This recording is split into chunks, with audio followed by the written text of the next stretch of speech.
காஞ்சிபுரம் அருள்மிகு வரதராஜ பெருமாள் திருக்கோவிலின் உலக பிரசித்தி பெற்ற வைகாசி பிரம்மோற்சவ விழா கடந்த மே 28ஆம் தேதி கொடியேற்றத்துடன் தொடங்கி வெகு விமரிசையாக நடைபெற்று வருகிறது.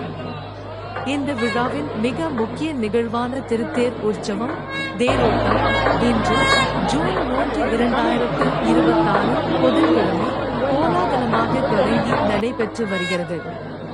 அதன் முக்கிய விவரங்கள். தேரோட்ட நேர விவரம். ஜூன் 3, 2026 தேரில் எழுந்தருளல் இன்று அதிகாலை 3 மணிக்கு அதிர்வெட்டுகள் முழங்க பெருமாள் ஸ்ரீதேவி பூதேவியுடன் தேவாதி தேவன் தேவராஜன் கோலத்தில் திருத்தேருக்கு எழுந்தருளினார். வடம் பிடித்தல். தேரோட்டம் தொடக்கம் காலை 6 மணி அளவில் திரளான பக்தர்கள் கோவிந்தா கோவிந்தா என்ற பக்தி கோஷங்களுடன் தேரை வடம் பிடித்து இழுக்க தேரோட்டம் தொடங்கியது.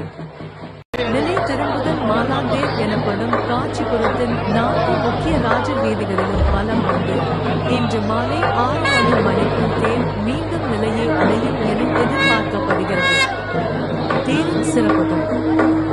அமைப்பு. இந்த திருத்தேர் சுமார் 100 டன் எடையும் 63 அடி உயரமும் 30 அடி அகலமும் கொண்ட 5 நிலைகளை கொண்ட பிரம்மாண்ட தேராகும்.